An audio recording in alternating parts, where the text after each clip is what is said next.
Hello, my name is Kathy Detweiler. I'm the owner of Buttonwood Books and Toys, and I want to extend a warm welcome to everyone who is attending today's event, especially to those individuals and their caretakers and loved ones with ME, CFS, or other undiagnosed illnesses who are bedbound, or those whose lives have been severely impacted by ME or other hard to diagnose illnesses. I'm especially pleased to extend our gratitude to our West Coast guest, author Tracy White, and our super duo, husband and wife team, Dr. Ron Davis and Dr. Janet Dafoe. They will be more formally introduced by our moderator, Rivka Solomon, who is joining us from the western part of Massachusetts. I would also really like to thank the Mass ME, CFS, and FM Association for partnering with us today and sharing in all the publicity for this event. There's a host of very talented people behind the scenes, and they volunteer so hard to support this community. So thank you very much. Buttonwood is a small independent bookstore on the southeast coast of Massachusetts, about 25 miles south of Boston. And when we saw the publisher event grid announcing a new book called The Puzzle Solver about the life of 27-year-old Whitney Defoe and the illness that stole his life, which we refer to as myalgic encephalomyelitis, or ME, we knew we had to try and host an event about this very important book and topic. So here we are, and pardon me if I get a little bit emotional today. I am the parent of a wonderful 31-year-old son, Chad, who's been living with ME CFS for 19, soon to be 20 years. A young boy who at the age of 13 lost his life in the way he knew it. He's housebound, mostly bedbound, and on a good day has a couple hours of productive energy. I know that many of you out there listening have some kind of connection to this devastating illness and feel pretty isolated. As a bookstore owner, I get the opportunity to read all kinds of fiction, and I wish that the book we were talking about today was fiction, but it isn't. Tracy has pulled off a heroic task of chronicling this very real nonfiction story with such tender and loving compassion, and at the same time, delving into the history and science of this harrowing illness. It is a bit impossible for people to know, even close family members, doctors, teachers, to see what life is like for someone with ME. This book, which must be read, not just listened to, or listen to it on Libro FM, which is our channeling independent partner. I want to, it really is an inside guide to the daily life of a family and what it takes to live with this illness. And I want to mention that Buttonwood is donating 20% of the book profits to Open Medicine Foundation, often referred to as OMF, and we will provide more contact information on this organization and other organizations at the end of this session in our Q&A portion. I've been fielding calls, emails, and comments for the past 2 weeks with so much gratitude for Ron, Janet, Whitney, and Ashley for letting us see the intimate details of their life, and to Tracy for being so steadfast over 4 years to share this journey from both a personal and scientific perspective. So from everyone, I really extend my most heartfelt, grateful appreciation. So this is how it's going to work today. Rivka will be interviewing our panelists for about 30 minutes, and then we will have a Q&A session for about 15 minutes. You can submit questions on the Q&A tab at the bottom of your screen. And we realize it may be difficult to reach all your questions given that we have over 400 people on this call. We realize also that 1 hour is a long time for many of you, and if you have to exit early, you can catch up on the content in the recorded session. We are hoping to extend the Q&A session for another few minutes after the hour mark, and the recording of this event will be available on the Buttonwood website, and we will also share the link with the Mass ME CFS Association. There is no one better equipped to facilitate this talk other than Rivka Solomon.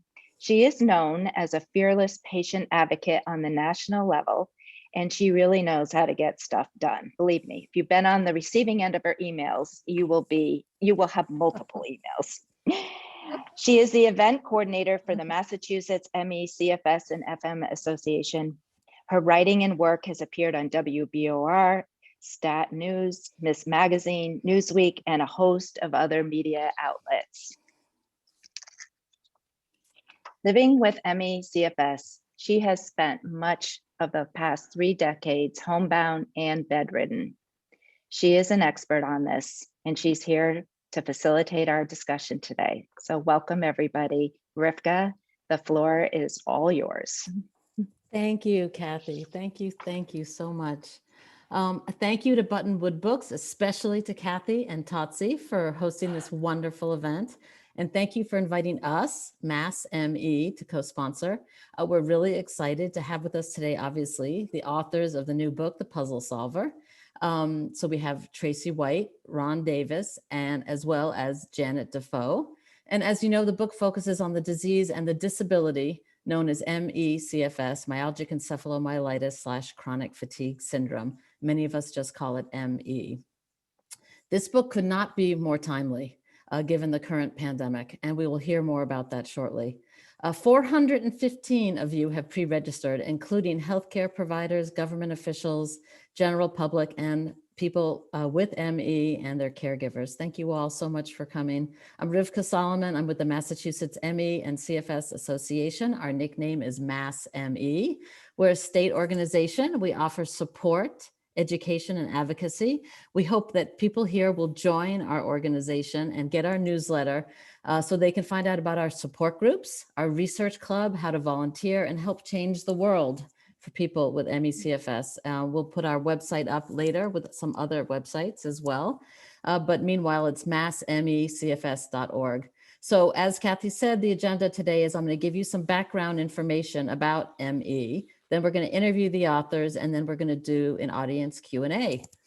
So first, what is ME/CFS? Here's one definition.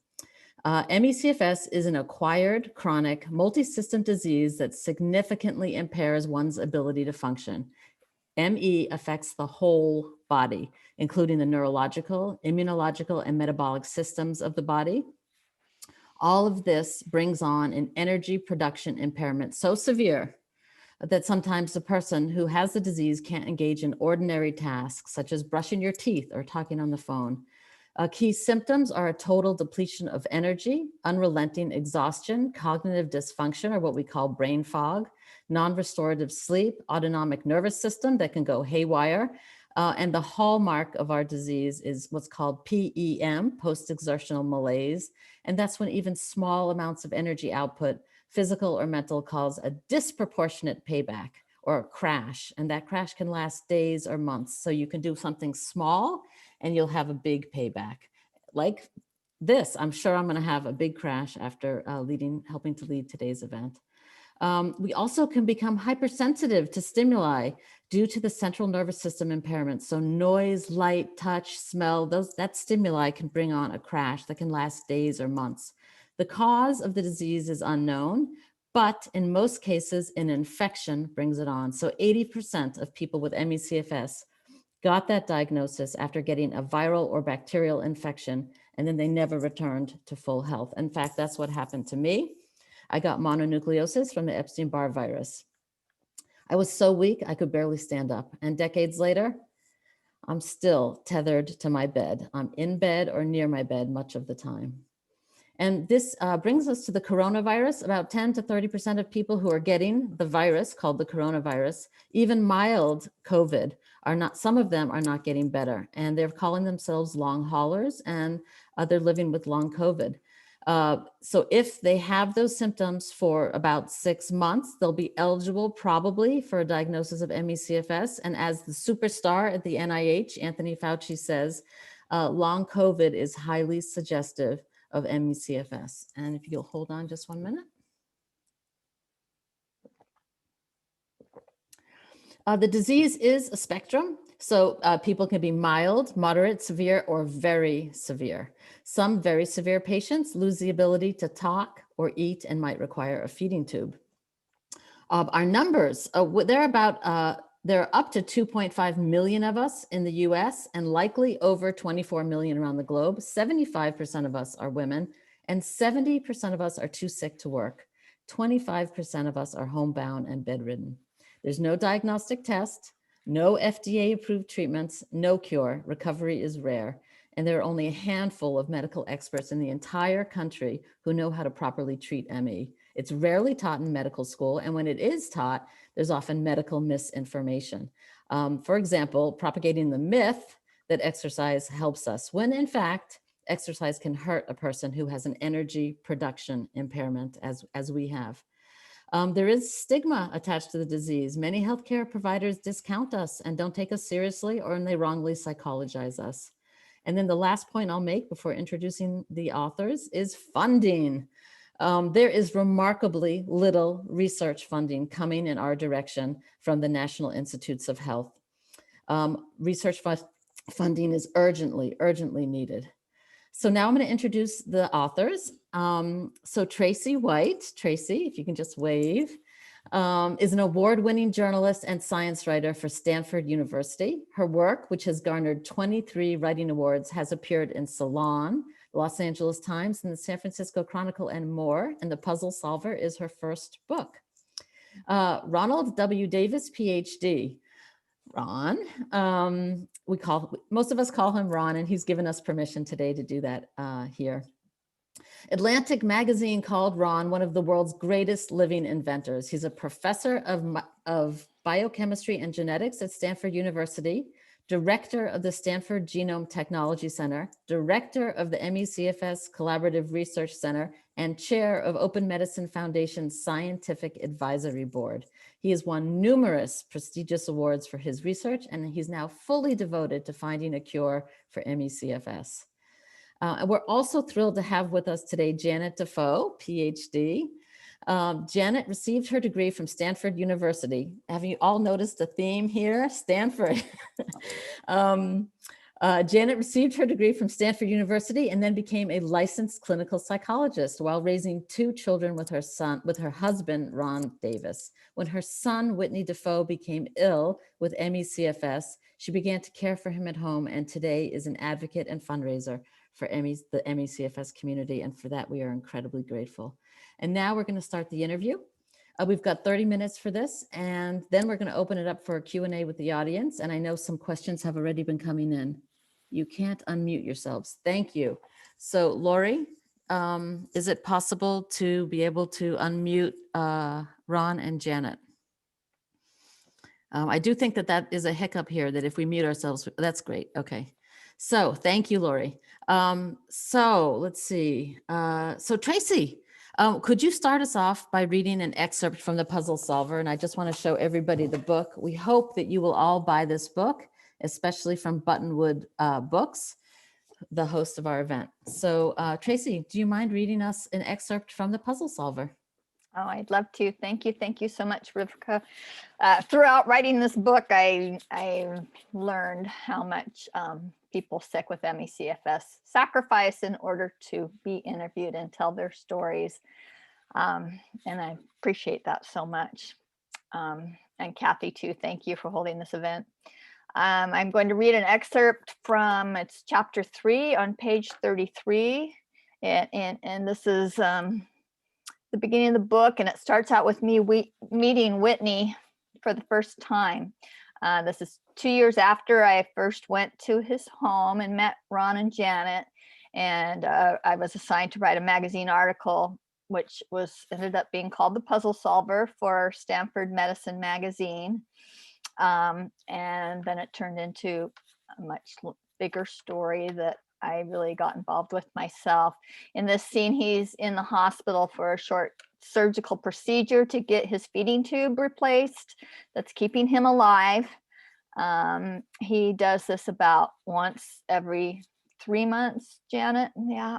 And I'd return over the next year about every 3 months for to interview Whitney, who he can't talk, but he can use his hands for something Janet calls Whitney sign language, and we all get better at it over the year. And he uses his facial expressions, and let's see. He's on Ativan. He's on Ativan. Okay. That's the only time he can do that. Yeah. I smile and nod, and he smiles back.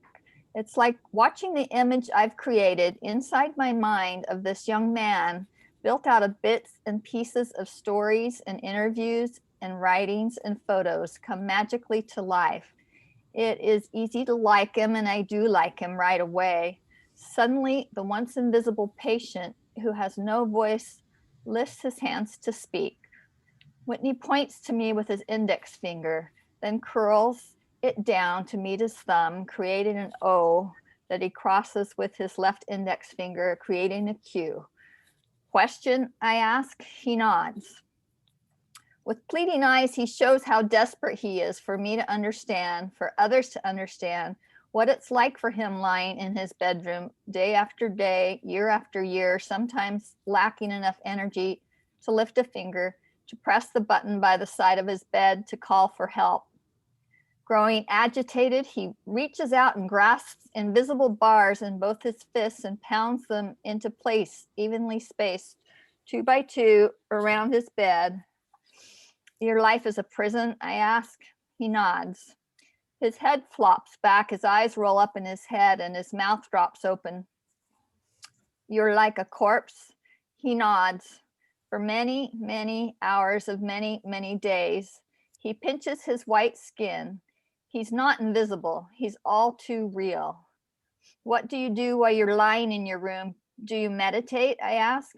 He shakes his head no.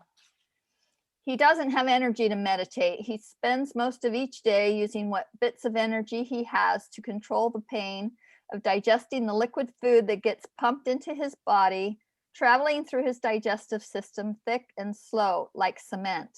He sleeps very little. He has frostbite on his belly from the ice packs that manage the crippling pain through most of the day and into the night. He touches the skin on his arm again and grimaces. It hurts to be touched.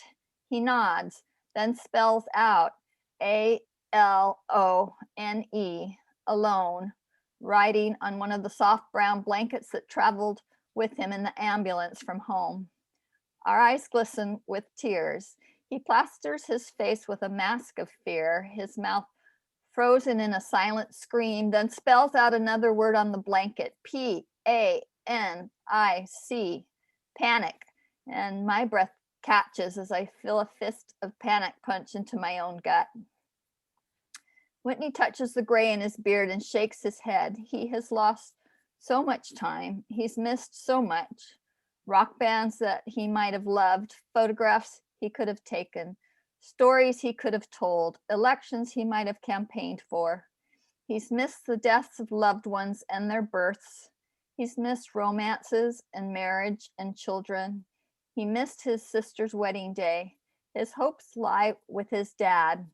He nods as he spells out on the blanket, DAD. Then he spells out HERO, hero. His dad will figure it out. Thank you. That's beautiful, Tracy.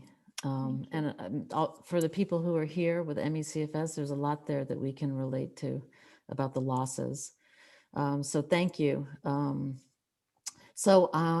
want to first ask you, how did you come to write about ME/CFS, Tracy? How did you come to know Ron and Janet? And with that question, I want to add in that, as we all know, there's a false notion that ME is not so bad. So when you started writing about Whitney, were you surprised to learn how bad ME could be? I really was. I had written a little bit about ME as a reporter at the Santa Cruz Sentinel.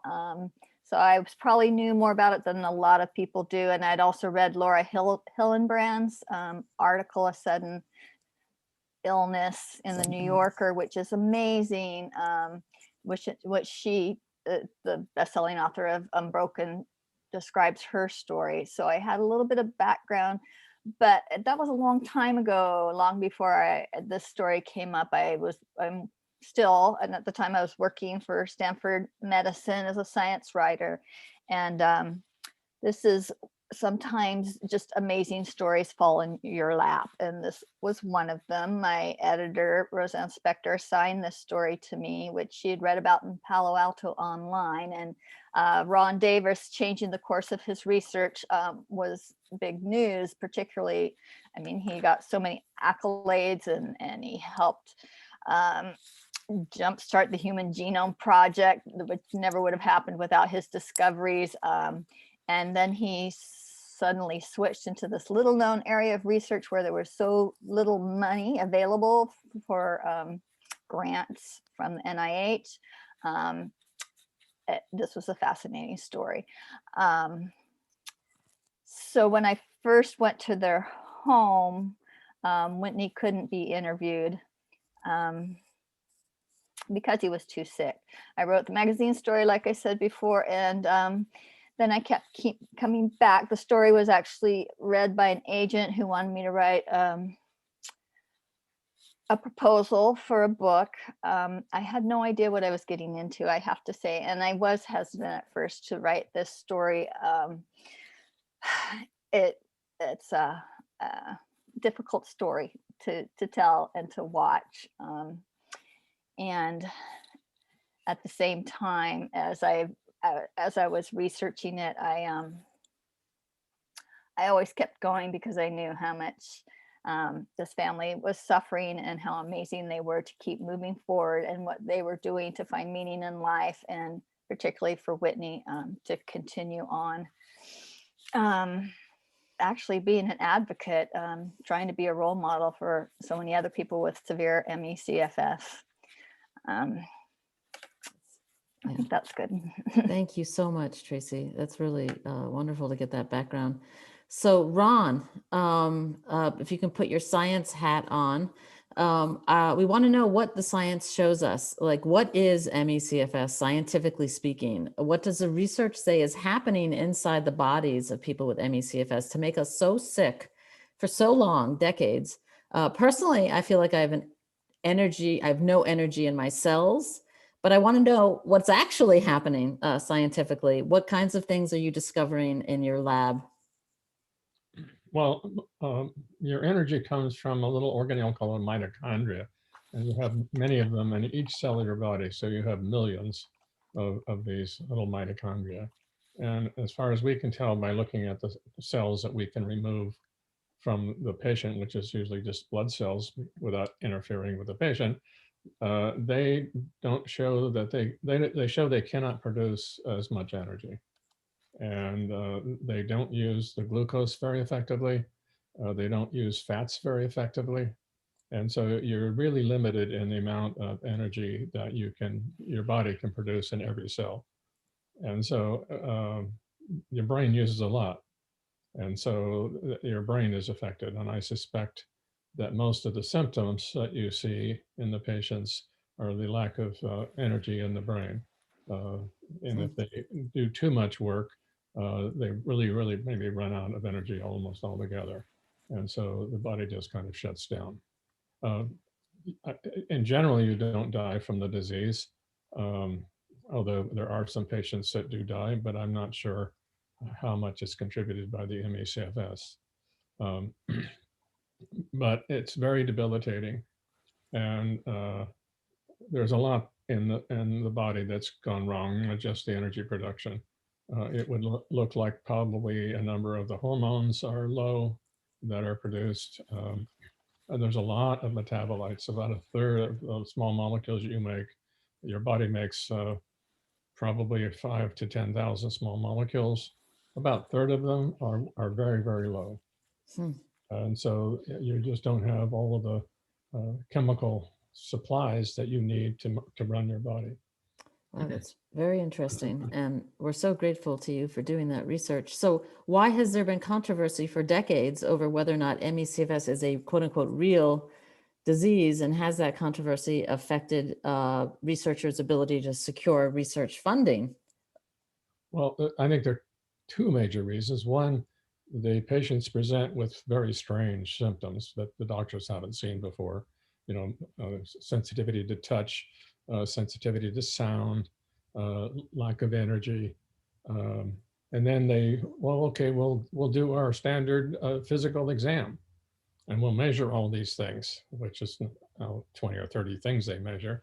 And they come back normal. In fact, ideal.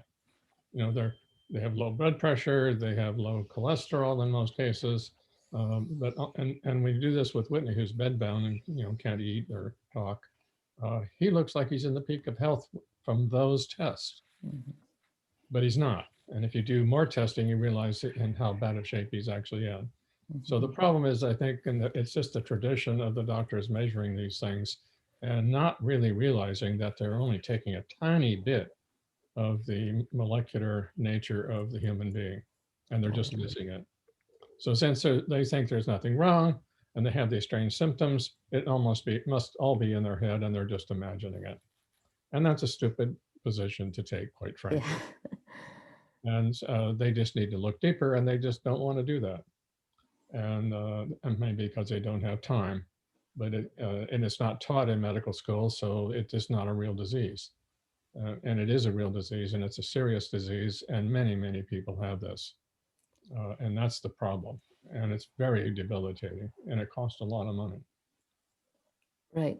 Thank you for that. Janet, let's switch over to you. So Janet, I'm wondering if you can tell us a little bit about your son Whitney's journey. What was he like before he got sick, and what is he like now? Like, what is an average day like for Whitney and for you, his caregiver? Thank you, Rivka. Oh, first, I just want to say Whitney's 37 years old now, and this has been going on since his early 20s. And before that, he was a very active, energetic, thoughtful, wise person, really dedicated to his art of photography and traveling all over the world. And sometimes he would be traveling to really immerse himself in the culture, and he would not bring his camera because that removes you from the culture or puts you one step away. And other times he would have his camera and take amazing photographs of portraits of people or very unusual fine arts kinds of photography. He was always coming up with ideas. He has a very quirky sense of humor he just, used to just love to tease us, or, peeling an orange. He'd like throw orange peels at his sister. One time he ate a peach and he threw the pit at her and it stained her new blouse. And what is his life like now? So now he is laying in bed all the time, except for occasionally being able to walk to the bathroom, which is about 6 feet from his bed. And he is unable to talk and unable to eat. And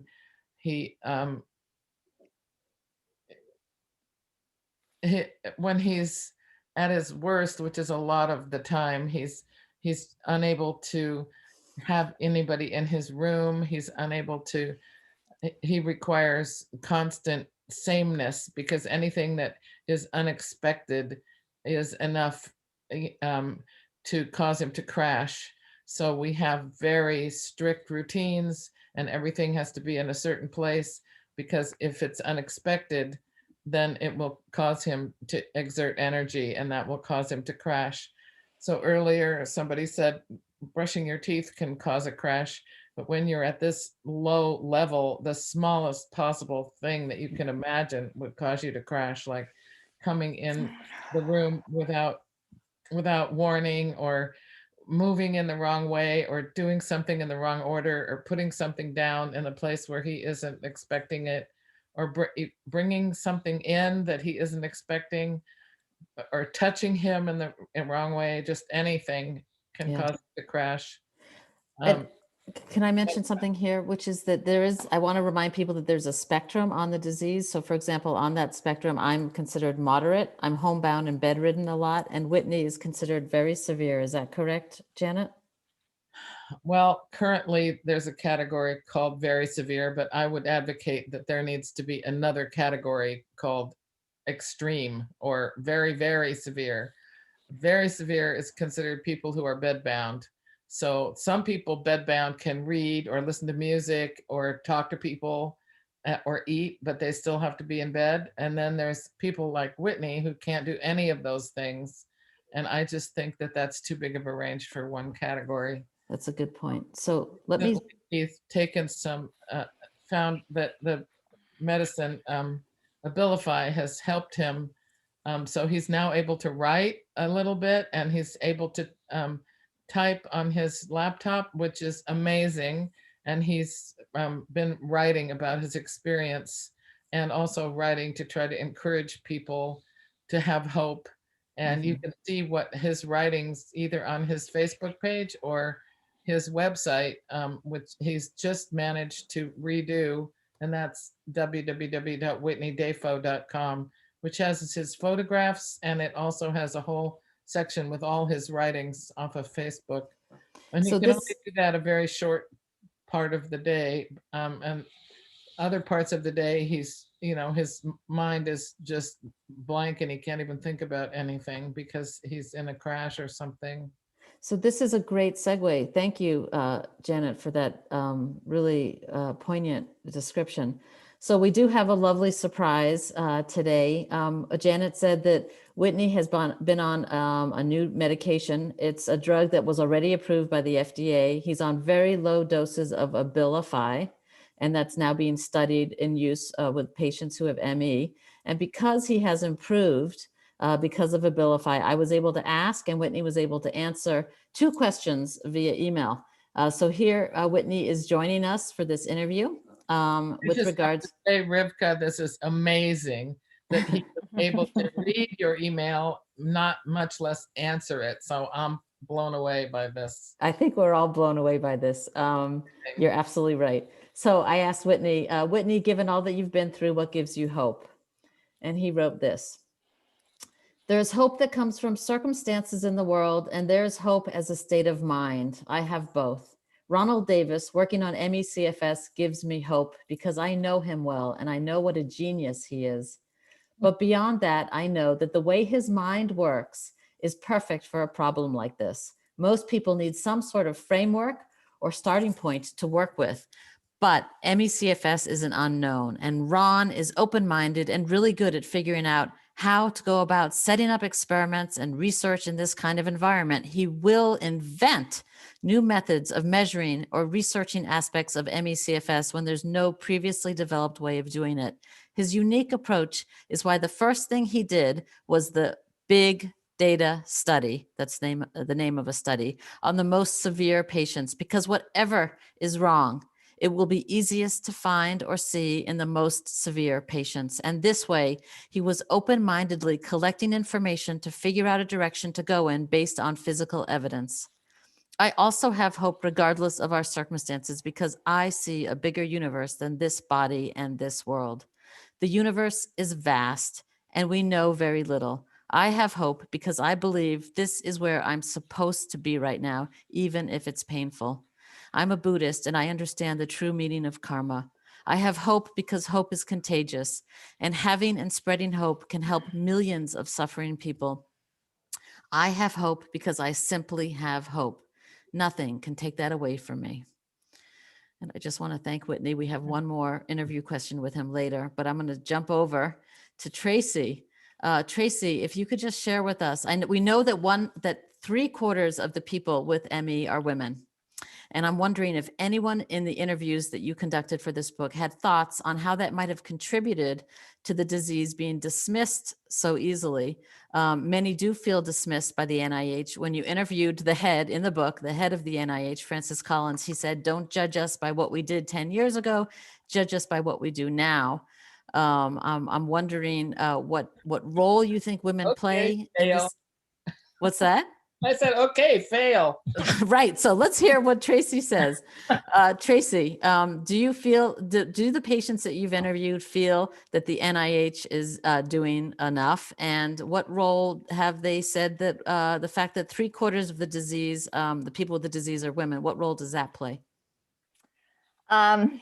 Yes, I was familiar with the numbers and always aware that I was writing about a man that had this disease. And I actually had one of my editors who is Jonathan Rabinowitz, a friend and an editor, and he pointed out, the irony that it's taken this young, handsome man to get real attention when it is mostly women who have suffered with this disease.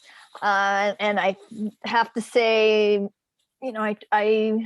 I interviewed a lot of patients with this disease, people with this disease, and most of them were women my age who said they had been neglected, not believed when they talked to doctors. Certainly everyone has felt that the NIH has not done enough. It's obvious when you look at the history of the disease, which I did quite a bit in this book. And I made a point, there wasn't a lot of room to do everything in this book, and it was mostly about Whitney, but I did talk to Nancy Klimas, who's professor at she's Nova Scotia University, I think, in Florida, right? She's been Nova Southeast. Thank you. Yeah. And she's been researching ME/CFS since the 80s. And she really cares about women's diseases. And this started with a woman who came into her office and could not get help from anybody else and did not know what was going on, was suffering greatly. And like Ron said, all the normal tests would come back like there was nothing wrong, but she was studying AIDS, and she had these advanced tests available to her so that she tested this woman and said, yes, there's something horribly wrong with your immune system. And then women started come to see her as a woman who would treat this disease because I couldn't find anybody else. But mostly I traveled to Washington, DC for Advocacy Day, and went with other people who were sick, and many of them were women my age. And I can say firsthand that middle-aged women do not get the attention that a young, handsome man does. So that does make a difference, that they get lumped into women with hysteria. Right. And it's been going on since it was first diagnosed. Yeah. So sexism is alive. Just to clarify, though, Whitney didn't get any good attention from doctors either. No, he didn't. That's true. That's true too. No matter how Okay. handsome he was, they didn't believe him. So I just want to say we only have about 6 minutes left of this half-hour interview, and I've got one more question for each of you, including Whitney's. So Ron, back to the science here. So throughout history, with every viral disease and infection, a percentage of people get sick and don't get better. Historically, we've seen that with the 1918 pandemic, Ebola, MERS, SARS, H1N1, and obviously it happens with people with mononucleosis from the Epstein Barr virus. That's my story. And after 6 months, many of them are eligible for an ME/CFS diagnosis. So my question to you, Ron, is when this coronavirus swept the globe last year, I'm wondering if, you were one of the few people, one of the few scientists out there who knew that there would be a percentage of people who would stay sick, and they're calling it now post-acute COVID syndrome, but patients tend to call it long COVID. Did you know that there would be a percentage of people who would stay sick, and that they would likely, within 6 months, many of them, not all of them, obviously we hope they all get better, but some of them would meet the diagnostic criteria for ME/CFS? And are you researching this patient population? Well, I didn't know, but I strongly suspect, given all the other viruses that cause this problem, that they would come down, and it would be something like 10%. And talking to the Stanford people who work in the Stanford hospital, the infectious disease people say that it looks like it's Stanford, at least it's like 30%.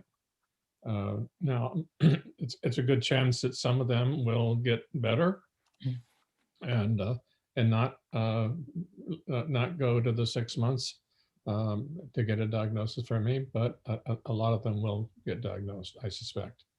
I find a little shocking that nobody wants to call this potentially ME/CFS. They want to call it something different.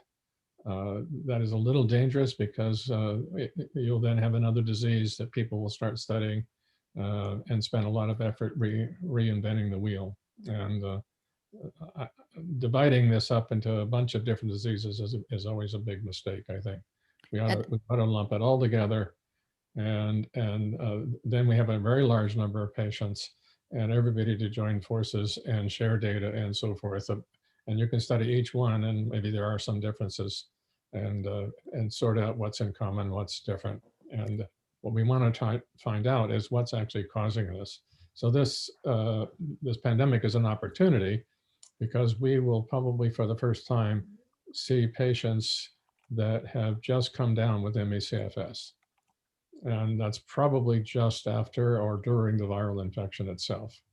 And usually we don't get to see a patient until 3 or 4 years after they've had a disease, but it takes so long to get diagnosed. So it's been very useful. You're watching this happen in live time, and you're getting to study people in live time. That's great. So if I could just, I think we've got time for 1.5 more questions. Janet, if you could just keep it brief, and then I'll do Whitney's question, and then I think we're at half an hour. So Janet, tragically, many people with ME/CFS have been abandoned by their families because their families don't believe that they're sick. So in a way, as mother to Whitney, you have extended that motherly role to many in our community who might not have a compassionate or understanding mother. And in that role, I know you communicate with thousands of ME/CFS patients as a global advocate that you are, and thank you for that. What is your message to patients and caregivers? Well, my first message is to remember the love you have for someone in your family or your friends that is sick, and trust their experience. It's so important to validate their experience and to believe them when they tell you what's happening with them. And the most important thing to help them with is pacing, to not push them to do anything that's going over their energy limits, to believe them when they have to stop and rest, to support them in that, to do whatever you can to help prevent them from crashing. And that is a hard thing to learn. I made many mistakes along the way, not when I didn't understand it. And if I can help support people to know that when somebody asks you, one of your sick loved ones, something that seems really weird and unreasonable, to believe them that they really need that. And that will help them a lot. So that's, I guess, my short answer to that. Okay, and Very thank long, you. complicated question. Right, I know, and I have so many other good questions, but we're running out of time. So I want to tell you the second question I asked Whitney via email. I asked him, what do you want to say to the patient community and separately the medical community? Because I know we have healthcare providers on this line, on this webinar now. So message to patients. Number 1, we need to be united for advocacy. Number 2, it's not your fault that you have ME/CFS. And number 3, in his message to patients, listen to your body. Just what Janet was saying. Don't push yourself over your limits or push treatments on yourself that don't feel right. And his message to clinicians, number 1, take the physical sensitivities of ME/CFS patients seriously. The patient has no control over the things that hurt them and cause them to crash. All of the symptoms of ME/CFS are real, physical, and should be treated as seriously as the symptoms of any other illness. Number 2, do whatever you can to help patients stay below their energy limits. This is extremely important to keep patients from getting worse. And number 3, try to work with patients in a way that doesn't make them worse. Be creative, think outside the box. Patients have to do this to survive, and the people who interact with them should too. This extends to all aspects of care for ME/CFS patients. So thank you to Whitney for that. So Tracy, briefly, the writing process, what were some of the challenges you faced writing the book, and what were some of the joys that came from writing the book? Okay, briefly, the challenge of writing the book under a deadline of 9 months and 70,000 words when I'd never written more than 6,000 words before was always hanging over my head. But also, I was hesitant to write the story in the beginning because it particularly tugged at my heart. I think the total isolation of Whitney and the fact that I have a grown son who looks a little bit like him made me hesitant to spend so much time. And those interviews with Whitney were so emotional. But overall, I write a lot of stories about sick people and tragedies, and each person helps inspire me to move forward in my own life, and I learned from them. And this family, really, their story has changed my life. It's just an amazing example of how to keep hope in your life, and I thank them for that. That sounds great. So thank you. Mwah is right. Ron, your childhood, the book includes amazing stories about your childhood, including your own experience with disease and disability and an unsupportive home and community that didn't appreciate your inventive scientific mind. And I'm wondering, how did all of this make you who you are today? Did it somehow, it must have shaped you to be the person that you are, to lead this historic race to save your son and 24 million other people. I'm just wondering if you have any thoughts or comments about that. Well, I came down with a rheumatic fever when I was 1, and I continued to have strep infections, and I had a enlarged heart, and the doctors could never really diagnose what was wrong with me. And until I was around 12 years old, I still had rheumatic fever. It's like one of the longest stretches of that any doctor had ever seen. And there was a heart specialist came into our little community, and he immediately diagnosed me and put me on prophylactic penicillin. And that prevented, those are big shots. I had to have them by shots, not pills. And so I had constantly having shots of penicillin. And I did that for about 10 years. Wow. And that kept me from getting it, and that allowed the heart to heal. But the problem with that was that an awful lot of people didn't think I was sick. So it gave me a lot of empathy for ME/CFS patients who are denied the doctors. And in this case, my doctor did know what was wrong with me and knew how to fix it. So that was good. But my dad didn't really appreciate the fact that I was always sick. And I felt that a lot. And my older brother didn't either. So it was kind of hard. And then when I go to school and stuff, the teachers didn't appreciate that I missed a lot of school. So that gave me a lot of empathy, I think, for the patients, and I think that helped. I think it also helped that when I was growing up from a very young age all the way up, I frequently was in bed, and I had to entertain myself. And so I would just imagine stuff. And I think that helped develop my brain into being able to really imagine things. And I would imagine things, all sorts of crazy things. And that allowed me freedom to also imagine a lot of crazy scientific things. And then when I learned a lot of science, then I could put constraints on them and make them real. And that allowed me, I think, to be really inventive as a scientist. So it's kind of like Whitney says, there's kind of always a reason for something, and I see that this was my own past was probably very helpful in what I'm currently doing today. I'm not going to give away anything, I don't think, in detail here, but I want to say that, Tracy, the fact that you really delved in the book into both Whitney's past experiences and Ron's, and how both of those past experiences set them up to be the people that they are today, able to do this amazing work and sustain.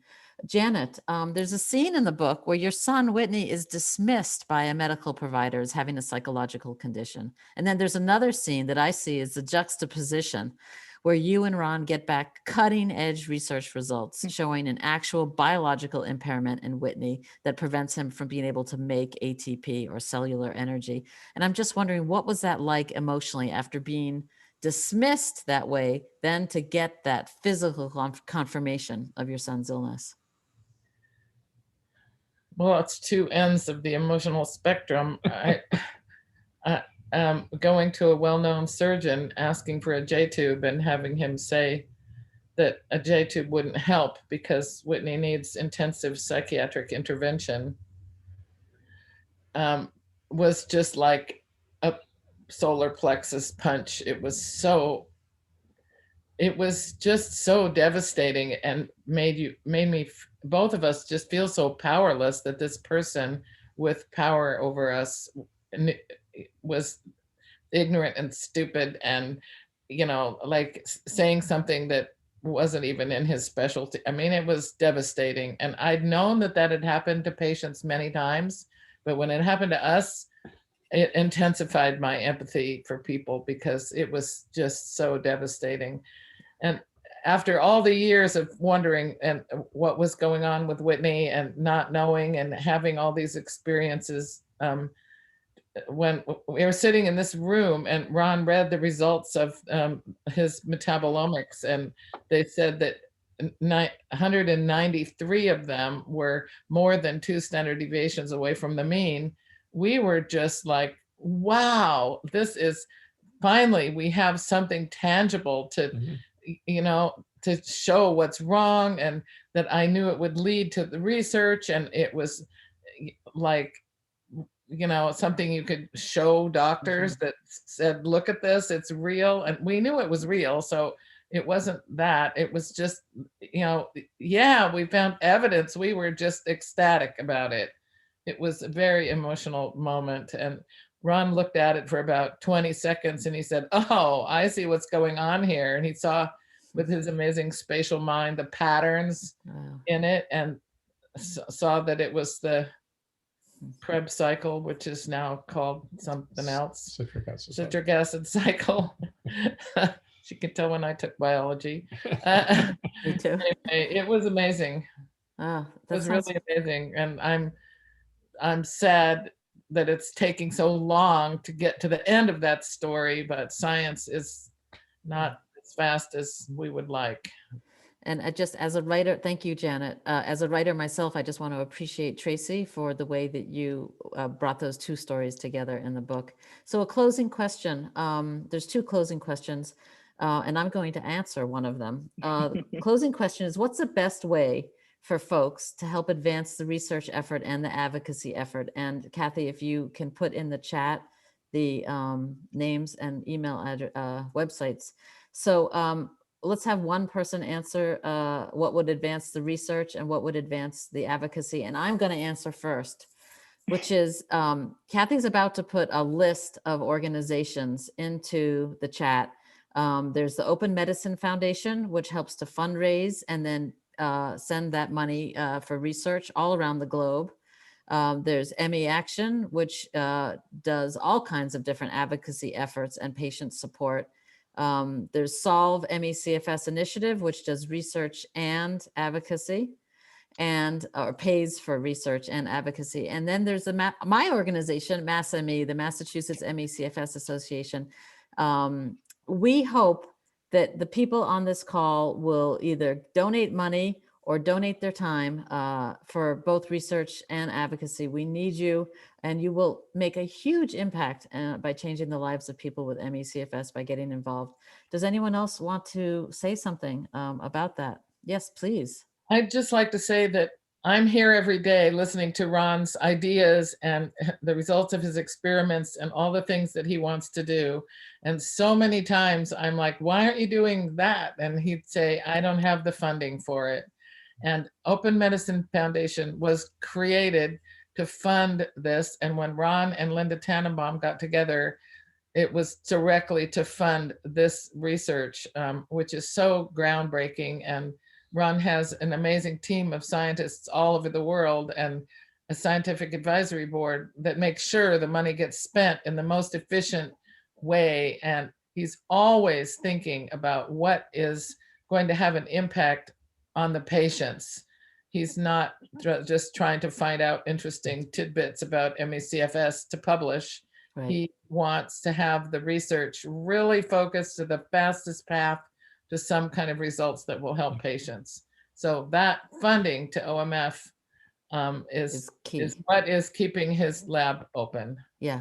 OMF. Kathy, are you able to put those names up on the chat? They're going to be on the Q&A section. Oh, okay. We'll put them under the Q&A section, and we'll also try to provide a list on our website following the event, Okay, so that great. they're on there too. Okay. All right. And because in the interest of time, the last question is what's next? And is there hope on the horizon for the ME/CFS community in terms of research and treatment? And I'm going to throw that one over to Ron. And I just want to say one more thing about Ron, which is to build on what Janet just said. Ron is one of the least ego-driven people I've ever met. And to have someone of his caliber working on this and his Rolodex, he has a packed Rolodex, a network of researchers and scientists who he can bring on board, and he does it all without an ego. So I just wanted to say that. So Ron, is there hope in terms of the research and treatments? Well, I think so. It's a complex disease, and we won't really know that we've figured it out until we actually figure it out. So we look for possibilities, real serious possibilities. And we do this by looking at metabolites and what's wrong. We look at it from the genetics. What kind of defects do patients have? They're not going to have all the same ones, likely. And we have to look at all that and try to make sense out of it. It's a major puzzle. But you'll also look for what actually seems to help, at least in some patients. So the Abilify has been a real eye-opener because unfortunately we don't exactly know what it does, but it appears to increase dopamine is one of the things that it does. So that's triggered us to look at all the biochemistry, synthesis pathways and indirect parts of it for dopamine synthesis, and delving into that with a large number of chemical reactions. We have come up with some other things which I don't want to talk about because I don't want patients to self-experiment, but we're optimistic that we can find another direct treatment that might even work in addition to Abilify or might work better. We also have some other ideas that we're pursuing. This one we call the metabolic trap, and it's a very complex trap, but it reflects what happens to the patients. They get sick and they can't get better. And so how can you explain that biochemically? And so we're looking for things which we would call traps. And we're exploring those. And once if we can validate that, then our next task is to how to get out of the trap. And I have a very good scientist that's helping with this. He runs a small company. He's not at Stanford, but he's physically close. He's brilliant, and Rob Fair. Yeah, Rob Fair, and he's a MIT electrical engineer converted to medicine, and he can model all these kinds of things, and it really is helpful for speeding up our analysis. So, and as you'll see in the book, they've actually managed to demonstrate this trap in the yeast now, so that's very exciting. That's at the very end of the book. So they are making progress. And the value of doing it in yeast is that it would be fairly straightforward then to find a drug that would get you out of the trap if you are in the trap. And that's the question. So that is actually progressing now. Okay. If those all turn out to be wrong, we then keep looking. And I just want to remind people that the Abilify that Ron and Janet have talked about is low dose Abilify. It's nothing like the normal doses. And the Ativan that Janet has talked about helps some people, such as me. I take very low doses of Ativan when the intermittent paralysis starts. A lot of people, 29% of people with ME/CFS have intermittent paralysis, according to Lenny Jason's work. And Ron and Janet have used Ativan for Whitney, and it allows him a little bit more functioning. So now I think I'm going to say that's it and pass this back over to Kathy. Thank you so much, everybody.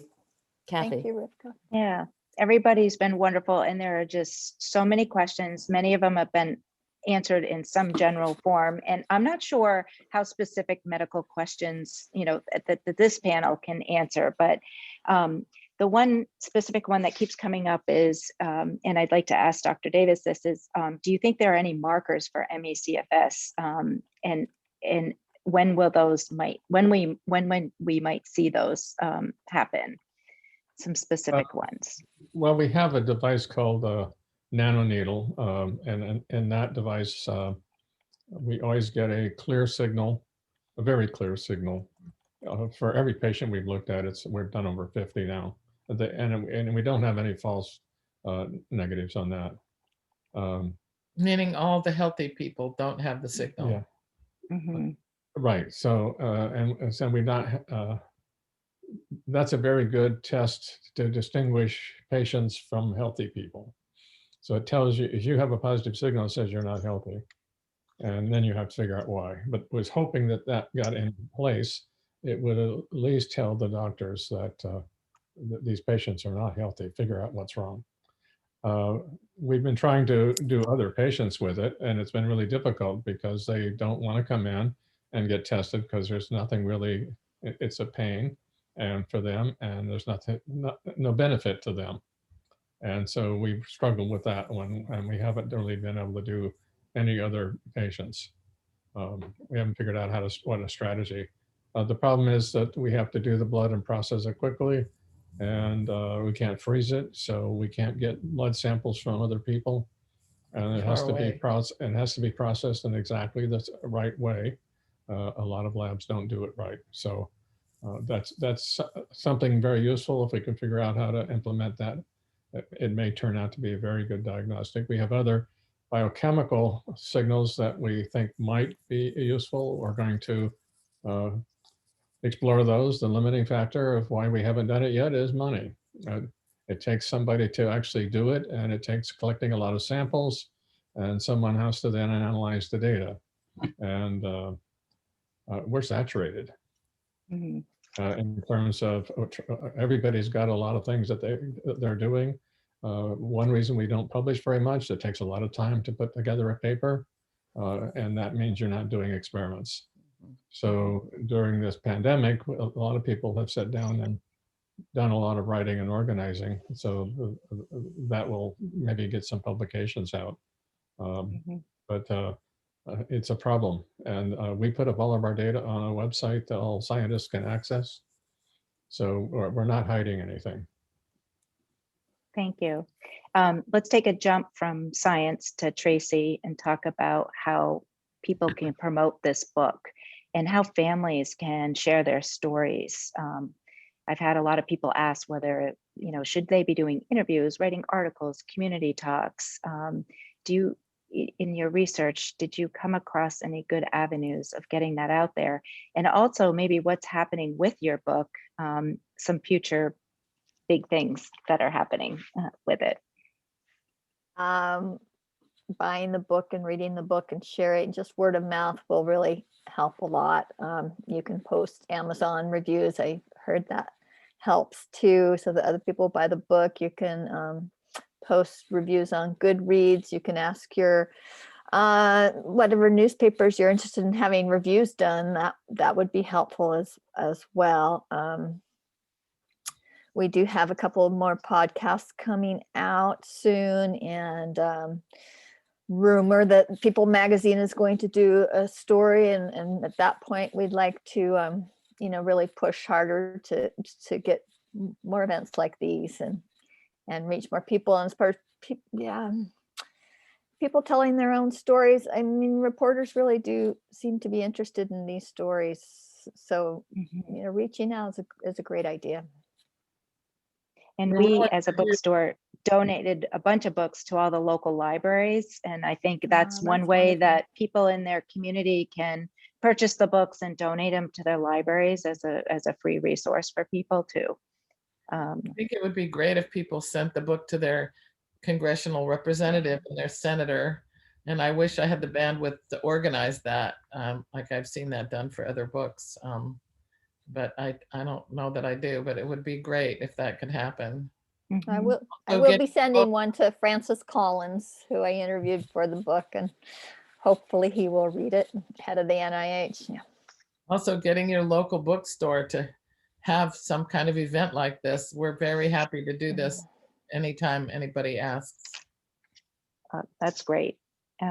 People, by the response here, I think you guys need to have one on the West Coast for sure. With the, I think that Rivka, you had some questions that you had drafted as well that I think kind of encompass some of the questions that have been coming in through the door. Do you still have those in front of you? I do have them. Ron, scientifically speaking, do you think you're working on a bigger project than just ME/CFS? Do you think your research will also impact chronic Lyme disease, fibromyalgia, Gulf War illness, and other diseases that are similar to ME/CFS, including long COVID? Well, I certainly do. And in fact, when we look at some of our models, what we think is actually wrong, this might give a real clue as to autoimmune diseases as well, and even possibility a way to cure them.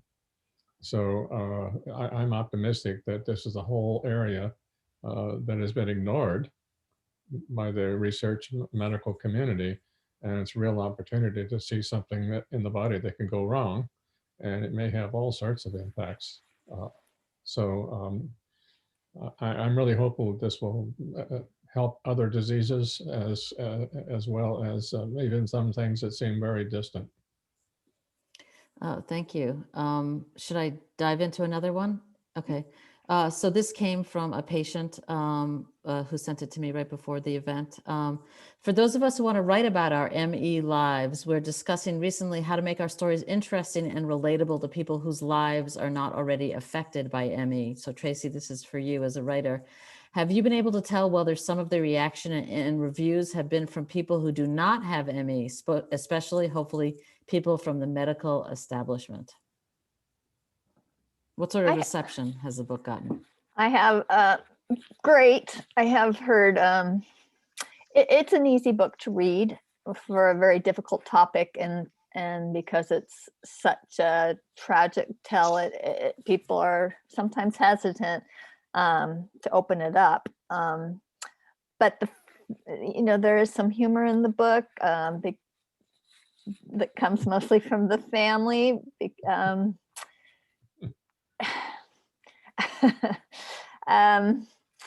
And the sense of hope that comes through all this makes it a good read.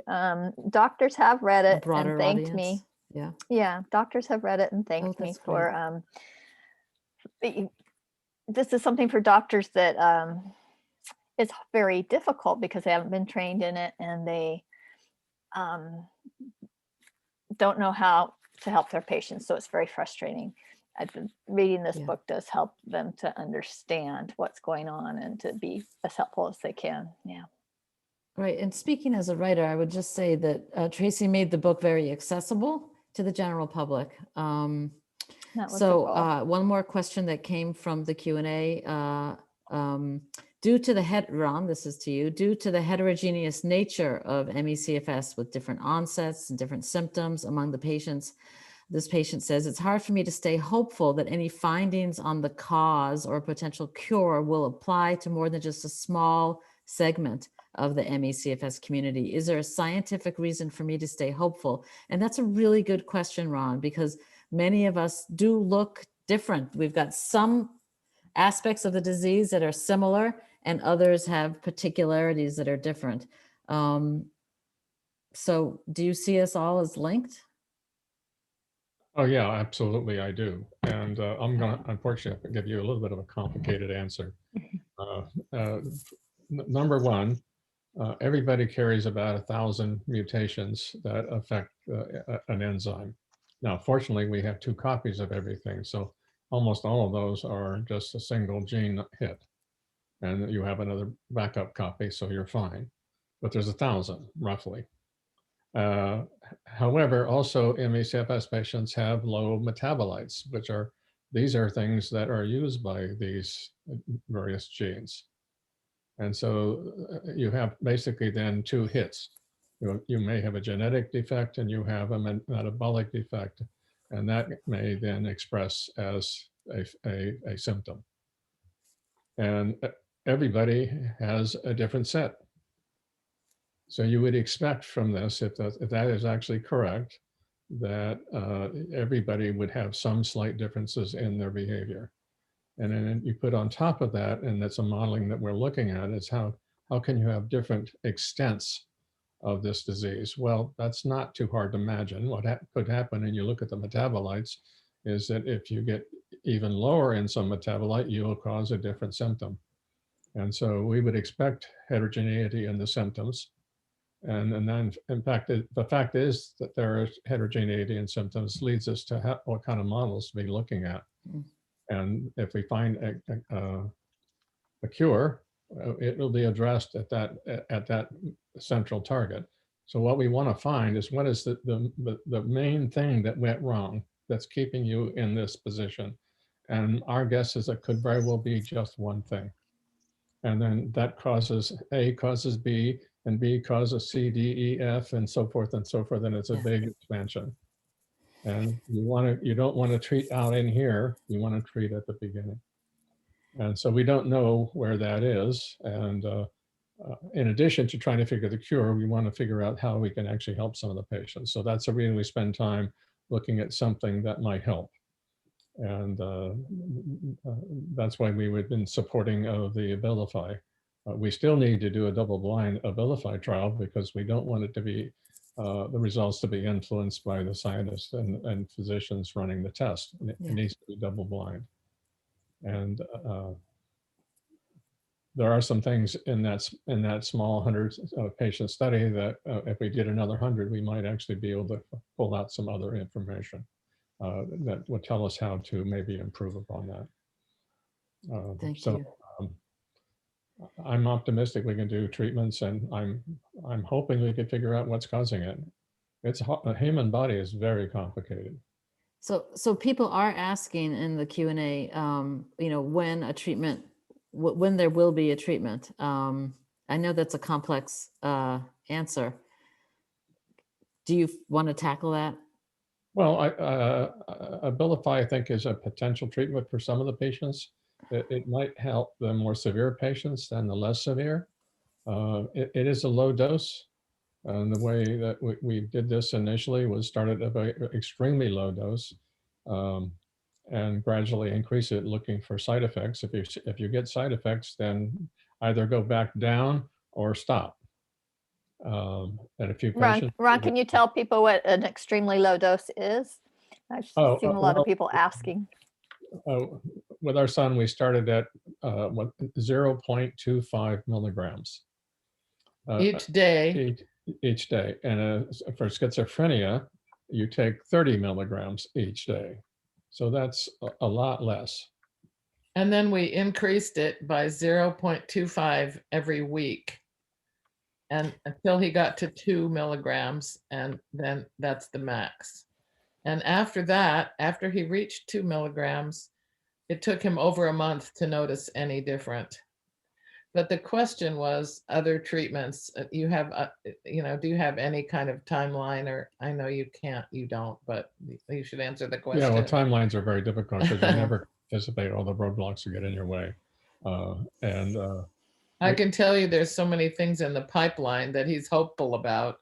It's just impossible for him to make a timeline on it. We have one that we're pretty sure is likely to be an important problem. It may only be important for the severe patients, but I don't know. And we're pushing very hard to get that put together. No one's really ever looked at this before.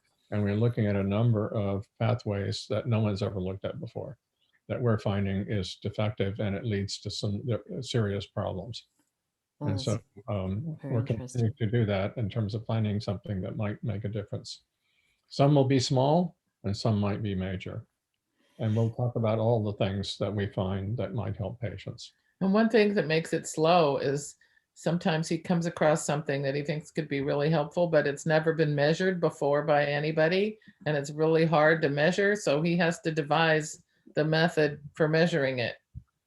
And the other Yeah. thing that's really hopeful is this yeast thing, which it will enable them to test lots and lots of different drugs and natural products all at once. And that's just about to commence, or may Yeah, even yeah. have commenced. And so that's really exciting. We're focusing on all of the FDA-approved drugs and also herbal, natural products. The reason for those is if we find something that works, patients should be able to get it immediately. If you try to develop a new drug because you found a target, that would be commercially valuable, and you could get a commercial company to do that. But that drug will probably not be available for at least 10 to 20 years. And so to me, that's too long. And I don't object to being done, but I'm not going to do it. I want to find something that is much more immediate. So That's why we do the FDA-approved drugs. that's great. We'll try not only individual drugs, but we'll try combinations, and we'll try different concentrations. Right. And obviously I heard you say it before, that's why it's obvious. It's not obvious. Dopamine is why Ativan is helping, right? Dopamine in the brain. So could it be that that's an issue with us? Something just like Parkinson's disease? Well, dopamine's used in a number of places, and it is a little difficult to tell for sure that it's dopamine. But it is a possibility. That's why we're looking at the synthesis of dopamine. And there's a fairly complicated pathways for all that, and directly and indirectly. So we're looking at all of that. There's also a metabolic trap that is possible for dopamine. And it's a little more difficult because it's in the brain and we can't access it. Is anyone able to answer the question about funding for long COVID funding? Like who's really spearheading that? Is the NIH involved in any of this? Yeah, I could probably answer that, but Ron, did you want to say something? Well, I'm just going to answer the long COVID. Do you want to say something about that? NIH is going to release requests for grants in the next 2 or 3 weeks. And they're going to spend a little over $1 billion. Now, this is what should have happened with ME/CFS. Yes. So thanks to that work. Sorry, go ahead, Janet. The question for that is, will they actually give money to people like Ron who are already up and running and know what they're doing, or who's going to get that money? Right. So we're really hoping that Ron and his people will get some of that money. Yeah, my concern is that it'll go to laboratories that have no clue about ME/CFS, and will start from scratch, and they will get nowhere for a year or two, but they'll have a lot of money. And it means all these hotshot scientists in the world are wanting that money. They're drooling, right? Right. And we're hoping it goes to the right people. Right. So this is what happened was that there were Solve ME/CFS initiative put together a coalition of a bunch of health organizations and women's organizations that said all of our symptoms, POTS, mast cell activation, ME/CFS, they're all showing up in long COVID, and they wrote a letter and they requested that money be given. And, that and probably other advocacy efforts ended up pushing Congress to release $1.15 billion to study the long-term effects of COVID. So we're hoping that does go to long COVID, which looks very similar to ME/CFS, and hopefully some of it will go to ME/CFS, as Janet and Ron were just describing. There will be a lot of people vying for that money, so there will be competition. So far, Ron has written 13 grants to NIH, and I can tell you they're all good grants, but they come back with really stupid reviews on them, and he doesn't end up getting the money. So somehow that has to change so that he can get some money from NIH. And in the absence of that, people's amazing donations are what's keeping him going. That's right. Everything we've done is from donations. So And- I don't see the list of, Kathy, how people can link. Do you have the websites anywhere? Lori has posted them. I'm not sure. In the They're under answers? answers. Yep, Okay. they're under answers. And Look then under we'll- answers. we will collaborate and put those on our website with this so that people can go back and visit that. I just had a question about how can somebody bulk buy books, and what they can do is call the store, or they can email me, Kathy at buttonwoodbooksandtoys.com, and we can work out an arrangement for bulk buying if somebody wants to send some in groups to our senators, our Congress, and get those out there. So I don't see the list of advocacy and research organizations in the answers section. Could you try posting that again? I might just be missing it. So again, I just want to say it's Open Medicine Foundation. That's where we're suggesting that funding donations go. And that's www.omf.ngo, non-governmental organization. There's ME Action, which is a wonderful organization. That's meaction.net. And then there's the Solve ME-CFS initiative, and that's solvecfs.org. And then there's my organization in Massachusetts that anybody anywhere in the world can join. And we have support groups, a research club, and that's massmecfs.org. I don't know why I'm not seeing Thanks it. for reiterating that. I'm not sure why it's not showing up. Maybe it's not in the panelist review, but we'll put that on there. Somebody has asked if we're going to put this on YouTube. We can consider that. I know that we've gone for an hour and almost a half, and it does take up a lot of space on the website. So we'll talk about that. But I think this might be a good place to sort of close for tonight. As a bookstore, I want to thank this opportunity to share this with the ME/CFS community from the bottom of my heart, and for all of you for writing this book and sharing your lives with everyone. There have been so many people coming in saying how much they've learned for those that are new to this. I really want to encourage people to read the book or listen to the book if you prefer audio. Buttonwood will continue to honor our donation to Open Medicine Foundation with donating 20% of the proceeds from the book. So I hope you'll come to our website or give us a call at 781-383-BOOK, and we'll work out whichever is easier for you, an online order or through the phone system, or go visit your independent bookstore and tell them they must carry this book. So Lori, I hope you're capturing these questions, and we will pass them along. And again, thank you all for hanging in there with us, and especially to all of you on our panel. Been great. Thank Thank you so you. much, Thank you Kathy. so much. Thank you very much. Yeah, thank you. All right, thank you.